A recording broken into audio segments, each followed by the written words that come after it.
tipu tapu pasaciņa. Brāļi Grimmi, velns ar 3 zelta matiem. Kādai nabaga sievai piedzima dēliņš, kas nāca pasaulē laimes krekliņā, un viņam tika pareģots, ka 14. mūža gadā tas aprecē šo ķēniņa meitu. Gadījās, ka tai ciemā drīzumā ieradās pats ķēniņš, bet neviens viņu nepazina. Un, kad viņš apvaicājās, kas jauns noticis, ciema ļaudis atbildēja: pie mums šais dienās piedzimis zēns laimes krekliņā, viņam viss laimēsies, ko viņš pasāks, un 14. mūža gadā viņš aprecēs ķēniņa meitu.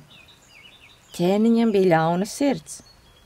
Viņš noskaitās par šādu pareģojumu, aizgāja pie zēna vecākiem, izlikās varen laipns un sacīja: Jūs esat nabaga ļaudis, atdodiet to bērnu man, es par viņu parūpēšos. Sākumā viņi to dzirdēt negribēja, bet, kad svešais piedāvāja krietnu naudu, tad nosprieda: šis bērns ir laimes bērns, viņam viss nāks par labu, un atdeva bērnu svešajam. Ķēniņš ielika bērnu šķirstiņā un jāja tālāk, līdz nonāca pie dziļa atvara. Tur viņš iemeta šķirstiņu un nodomāja: Nu, esmu izglābis savu meitu no nelūgta precinieka. Taču šķirstiņš nenogrima, bet peldēja vien tālāk, kā kuģītis, un tanī neiespiedās neviena ūdenslāse. 2 jūdzes no ķēniņa pilsētas pie Dzirnavas. Tur šķirstiņš apstājās pie aizsprosta. Par laimi, tuvumā atradās zirnavnieku puisis, viņš ar ķeksi izvilka šķirstiņu, cerēdams tanī atrast dārgas mantas. Bet atvēris to ieraudzīja, ka tur guļ skaists, veselīgs un mundrs puisēns. Viņš aiznesa to dzirnavniekiem, un tā kā tiem bērnu nebija, tad viņi nopriecājās un nosprieda, ka šo zēnu viņiem laime sūtījusi. Viņi pieņēma atradeni un audzināja to par krietnu jaunekli. Bet kādreiz gadījās, ka ķēniņš iegriezās dzirnavās, lai paglābtos no negaisa, un vaicāja dzirnavniekiem, vai jauneklis esot viņa dēls. Nē, tie atbildēja, tas ir atradenis. Pirms 14 gadiem viņš šķirstiņā piepeldēja pie mūsu dzirnavām, un mūsu puisis izvilka viņu no ūdens. Ķēniņš tūliņ noprata, ka tas ir tas pats laimes bērns, ko viņš iemetis ūdenī, un sacīja: Labie ļautiņi, vai šis zēns nevarētu aiznest vēstuli ķēniņienei? Es viņam par to došu 2 zelta gabalus. Kā ķēniņš pavēl, tie atbildēja, un lika jauneklim posties ceļā. Tikām ķēniņš uzrakstīja ķēniņienei vēstuli, kur bija sacīts: Līdz ko šis zēns ieradīsies ar manu vēstuli, tā pavēlu viņu nokaut un aprakt. Un tas viss izdarāms pirms manas atgriešanās. Zēns devās ar vēstuli ceļā, bet nomaldījās un vakarā nonāca biezā mežā. Viņš pamanīja uguntiņu spīdam, gāja uz to pusi un nonāca pie mazas mājiņas. Iegājis, viņš ieraudzīja pie pavārda sēžam vecu sievu. Tā sabijās un jautāja: No kurienes tu nāc un uz kurieni dodies? Es nāku no dzirnavām, viņš atbildēja, un dodos uz ķēniņa pili, lai aiznestu ķēniņienei vēstuli. Mežā es apmaldījos un labprāt paliktu te pa nakti. Nabaga zēns, sieva iesaucās: Tu esi iemaldījies laupītāju midzenī, kad viņi pārnāks, tad tevi nokaus. Lai notiek kā notikdams, zēns atteica. Bail man nav, bet es esmu tā piekusis, ka nespēju tālāk iet. Un viņš nolikās uz sola un aizmiga. Drīz pāradās laupītāji un nikni jautāja, kāpēc te guļot sazina kāds svešs puika. Ak, vecā, atbildēja, tas ir gluži nevainīgs bērns, kas apmaldījies mežā, es viņu aiz līdzcietības ielaidu pārgulēt. Viņš nes vēstuli ķēniņienei. Laupītāji atplēsa vēstuli un izlasīja, un tur bija rakstīts, ka vēstules atnesējs jānokauj. Cietsirdīgajiem laupītājiem kļuva zēna žēl. Viņu vadonis saplēsa vēstuli un uzrakstīja citu, kur bija sacīts, ka tās atnesēs tūliņ salauzājams ar ķēniņa meitu. Viņi ļāva zēnam mierīgi izgulēties līdz rītam, tad iedeva tam vēstuli un parādīja ceļu. Ķēniņiene, izlasījusi vēstuli, darīja tā, kā pavēlēts, sarīkoja lepnas kāzas, un tā princesi dabūja par vīru laimes bērnu. Un tā, kā jauneklis bija skaists un laipns, tad abi dzīvoja priekā un laimē. Pēc kāda laika atgriezās ķēniņš un redzēja, ka pareģojums piepildījies, un laimes bērns apprecējis viņa meitu. Kā tas varēja notikt? Viņš brīnījās. Es taču savā vēstulē pavēlēju pavisam ko citu. Tad ķēniņiene pasniedza viņam vēstuli, lai lasot pats, kas tur rakstīts. Ķēniņš tūliņ saprata, ka vēstules apmainītas. Viņš jautāja znotam, kur palikusi tam uzticētā vēstule un kāpēc tās vietā atnesta cita. Par to es nekā nezinu. Jauneklis atbildēja. Varbūt vēstules nakti apmainītas, kad gulēju meža mājiņā. Nu, ķēniņš dusmās sacīja. Nu, tik viegli, tu visgalā netiksi. Kas grib manu meitu par sievu, tām jāaiziet uz elli un jāatnes 3 zelta mati no velna galvas. Ja tos atnesīs, tad mana meita tev paliks. Tā ķēniņš domāja atbrīvoties no jaunekļa uz visiem laikiem, bet laimes bērns atbildēja. Labi, es atnesīšu zelta matus, man nav bail no velniem. Un viņš atvadījās un sāka savu ceļojumu.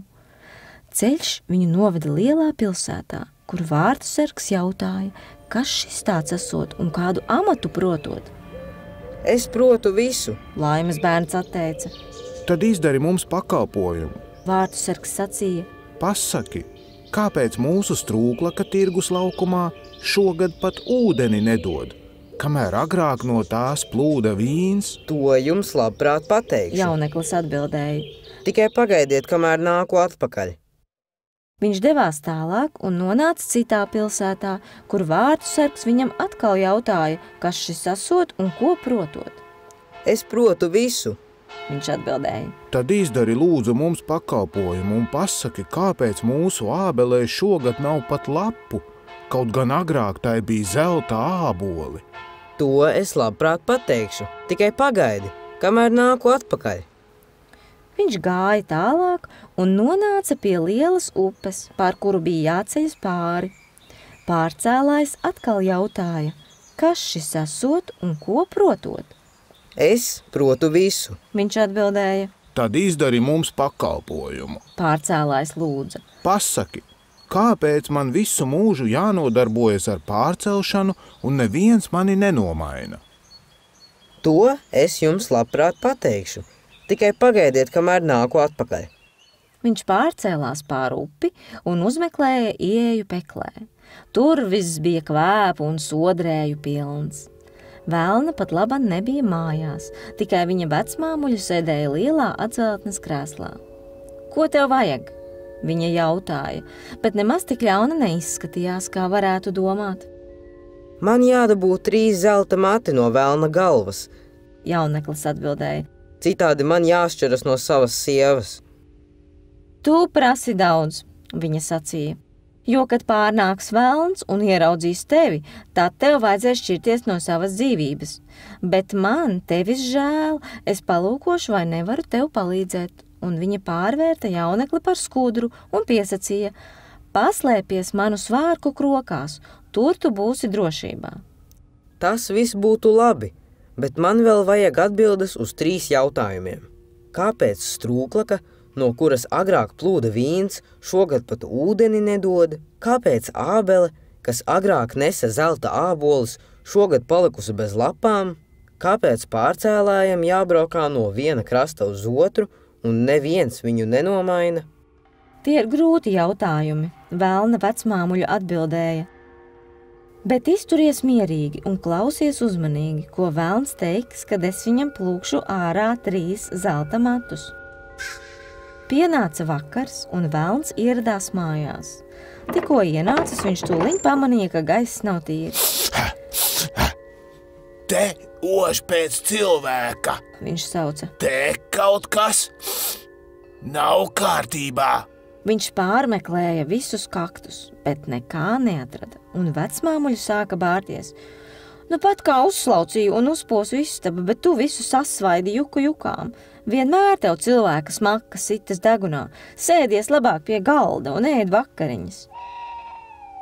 Viņš paēda vakariņas, tā kā bija noguris, ielika galvu vecmāmuļai klēpī un lūdza, lai izsukājot viņam matus. Necik ilgi, un viņš iemiga, sāka šņākt un beidzot jau krāca. Vecmāmuļa saķēra vienu zelta matu, izrāva un nolika savu blakus. Au! Nolāpīts! Velns pamodies iesaucās. Ko tu dari? Es redzēju nelāga sapni, vecmāmuļa atbildēja, tāpēc nobijos un sagrābu tevi aiz matiem. Un ko tad tu redzēji? Es redzēju strūklaku tirgus laukumā. Agrāk no tās bija plūdes vīns, bet nu pat ūdens vairs neticēja. Kāpēc tas tā? Ei, ka viņi to zinātu. Velns nosmējās. Tur sēž krupis zem akmens. Ka viņi to nosistu, tad atkal plūstu vīns. Vecmāmuļa nu sukāja joprojām viņa matus. Viņš iemiga un sāka tā krākt, ka logiem rūtis dārdēja. Tad viņa izplūca tam vēl vienu zelta matu. Nu, sasodīts! Velns pikti iebrēcās. Ko tu dari? Nedusmojies, tas man netīšām gadījās. Es redzēju sliktu sapni. Kas tad nu tev rādījās? Man rādījās kādā ķēniņa valstī ābele, kas citreiz nesusi zelta ābolus un šogad palikusi bez lapām. Kas tur par vainu? Ja viņi to Velns zinātu. nosmējās. Pele grauž ābeles saknes. Ja peli nosistu, ābele atkal nestu zelta ābolus. Bet ja pele to ilgāk grauzīs, tad koks pavisam nonīks. Bet nu, liec mani mierā ar saviem sapņiem. Ja tu vēl traucēsi mani miegā, tad dabūs pausi. Vecmāmuļa nomierināja viņu ar laipniem vārdiem un sukāja matus, kamēr viņš iemiga un sāka krākt. Tad viņa izplūca tam trešo zelta matu. Velns pietrūkās kājās, iebrēcās kā aplaucēts un vecmāmuļai būtu slikti klājies, taču viņa to atkal nomierināja un sacīja. Nu, ko lai dara, ja slikti sapņi rādās? Nu, ko tad tu atkal redzēji? Velns tapa ziņkārīgs. Es redzēju sapnī pārcēlāju, un tas man sūdzējās, ka braukājot visu mūžu no viena krasta uz otru, un neviens viņu nenomainot. Ei, ko nu tas stulbenis? Velns iesmējās. Ja kāds gribētu celties pāri upi un viņš tam iedotu savu airi rokās, tad tas paliktu par pārcēlāju, un viņš atbrīvotos. Vecmāmuļa izplūkus 3 zelta matus un saņēmusi atbildes uz visiem 3 jautājumiem, ļāva velnam gulēt, un tas nokrāca līdz pašam rītam. Kad velns bija aizgājis darbā, vecmāmuļa izvilka skudru no svārku krokām un atdeva laimes bērnam viņa cilvēka izskatu. Šeit tev 3 zelta mati, viņa sacīja, un velna atbildes tu droši vien dzirdēji. Jā, Laimes bērns atbildēja. es visu dzirdēju un iegaumēju. Tad tev ir palīdzēts, viņa teica, ej nu savu ceļu. Viņš sirsnīgi pateicās vecajai par palīdzību grūtā brīdī un pameta elli, priecādamies, ka viss tik labi izdevies. Pārcēlājam, kas gaidīja uz solīto atbildi, viņš sacīja.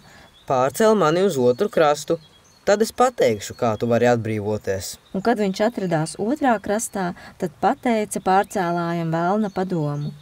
Ja atkal kāds gribēs celties pāri, iedod tam savu airi rokā. Viņš gāja tālāk, līdz nonāca pilsētā, kur ābele nedeva augļus, un vārtu sargs gaidīja atbildi. Jauneklis pateica tam velna padomu. Nositiet peli, kas grauž ābelei saknes, tad tā atkal dos zelta ābolus. Vārtu sargs pateicās par padomu un iedeva viņam 2 ar zeltu apkrautus ērzeļus. Tad viņš nonāca pilsētā, kur strūklaka vairs nedeva vīnu, un sacīja vārtu sargam to, ko bija teicis velns. Jāatrod krupis, kas sēž akā zem akmens, un jānosit, tad vīns plūdīs straumēm. Vārtusargs pateicās par padomu un iedeva viņam 2 ar zeltu apkrautus ēzeļus. Beidzot Laimes bērns atgriezās mājās pie sievas, kura nopriecājās no sirds, kā abi laimīgi tikušies, un viņam viss tik labi izdevies. Ķēniņam viņš iedeva prasītos zelta matus no velna galvas, un kad vēl ķēniņš ieraudzīja 4 ēzeļus ar zelta nastām, tad viņš kļuva pavisam priecīgs un sacīja: Nu, visi noteikumi izpildīti, un tu vari manu meitu paturēt. Bet saki, mīļo znotiņ, kur tu ņēmi tik daudz zelta? Tā taču milzu bagātība. Es pārcēlos pāri upi, Jauneklis atbildēja: un otrā krastā, smilžu vietā, bija zelts. Tur es to savācu. Vai es arī varētu to dabūt? Ķēniņš jautāja, un vai dega aiz mantkāres.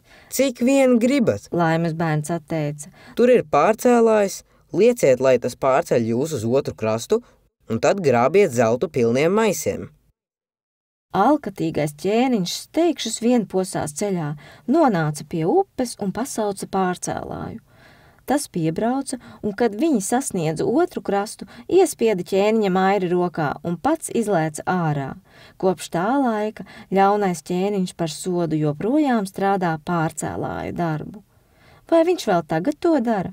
Nu, protams, neviens taču viņa mairi no rokām ārā neņems.